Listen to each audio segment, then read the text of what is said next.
আসসালামু আলাইকুম everyone, welcome back to Nusrat Samira's kitchen. আশা করি সবাই ভালো আছেন। আজকে আমি আপনাদের তৈরি করে দেখাবো একটা পারফেক্ট ঝরঝরে সাদা পোলাওয়ের রেসিপি।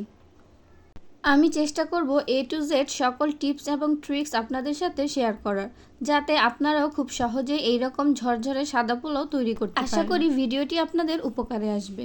পোলাও রান্নার জন্য আমি এখানে নিয়ে নিয়েছি 1 কেজি পরিমাণ চিনি গুঁড়া পোলার চাল। এবার পরিষ্কার পানি দিয়ে চালগুলো 3 থেকে 4 বার খুব ভালো করে ধুয়ে নেব। ভালো করে ধোয়া হয়ে গেলে একটি স্টিলের ছাঁকনিতে চালগুলো রেখে দেব, যাতে চাল থেকে সবগুলো পানি ঝরে যায়।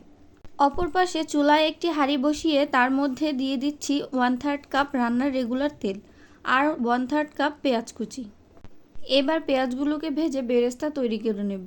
আর অবশ্যই পেঁয়াজগুলো অনবরত নাড়াচাড়া করতে হবে, তাহলে পেঁয়াজগুলো সমানভাবে সব দিকেই ভাজা হয়ে যাবে। এই যে এই রকম গোল্ডেন ব্রাউন কালার হয়ে আসলে পেঁয়াজগুলো তুলে নেব, এর থেকে বেশি কালার আনার কোনো প্রয়োজন নেই। এবার ওই একই তেলের মধ্যে দিয়ে দেব 1 টেবিল চামচ আদা বাটা আর 1 টেবিল চামচ রসুন বাটা। 1 মিনিট মতো ভেজে নেব, যাতে আদা রসুনের কাঁচা গন্ধটা চলে যায়।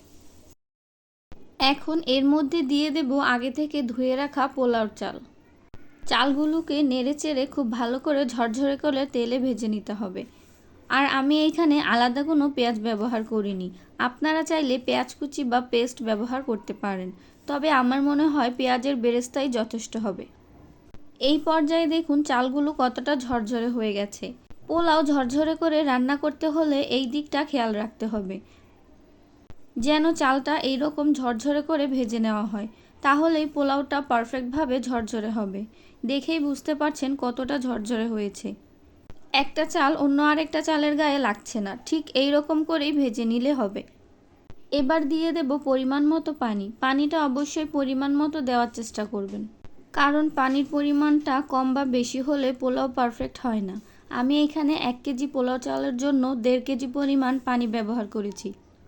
এবার দিয়ে দেব স্বাদমতো লবণ, 2 টুকরা দারচিনি, 3টা এলাচ ও 1টা তেজপাতা, আর দিয়ে দেব 4 থেকে 5টা কাঁচামরিচ। এবার নেড়েচেড়ে পোলাওটা রান্না করে নেব। আর আপনারা চাইলে এই পর্যায়ে দুধটাও ব্যবহার করতে পারেন, এতে পোলাওয়ের টেস্ট আরও ভালো আসবে। প্রায় 10 মিনিট পর দেখুন পানিটা শুকিয়ে গেছে আর পোলাওটাও হয়ে এসেছে। এই পর্যায়ে আবার নেড়েচেড়ে উল্টে পাল্টে 5 থেকে 10 মিনিট মতো দমে রেখে দেব। 10 মিনিট পর পোলাওটাকে আবার নেড়েচেড়ে উল্টে পাল্টে দিতে হবে, যাতে চালগুলো সব দিক থেকে ভালোভাবে সেদ্ধ হয়ে যায়। নেড়েচেড়ে উল্টে পাল্টে দেওয়ার পর এখানে দিয়ে দেব 2 টেবিল চামচ ঘি। ঘিটা এই পর্যায়ে দিলে পোলাও থেকে খুব সুন্দর একটা ফ্লেভার আসে। আপনারা চেষ্টা করবেন ঘিটা তেলের সাথে না দিয়ে এইরকম শেষের পর্যায়ে দেওয়ার, এতে ঘিয়ের পরিমাণটাও কম লাগে আর পোলাও থেকেও খুব সুন্দর একটা স্মেল আসে। এবার আগে থেকে যে পেঁয়াজের বেরেস্তা করে রেখেছিলাম সেইগুলো পোলাওয়ের উপর দিয়ে দেব, আর শেষবারের মতো ঢাকনা দিয়ে ঢেকে রাখবো 5 থেকে 10 মিনিটের জন্য। 10 মিনিট পরে পোলাওটা পুরোপুরি রান্না হয়ে গেছে। এই পর্যায়ে হালকা হাতে একটু নেড়েচেড়ে বেরেস্তাটা মিশিয়ে নিলেই হয়ে যাবে। পরিবেশনের জন্য একটি প্লেটে আমি কিছু পরিমাণ পোলাও তুলে নিচ্ছি।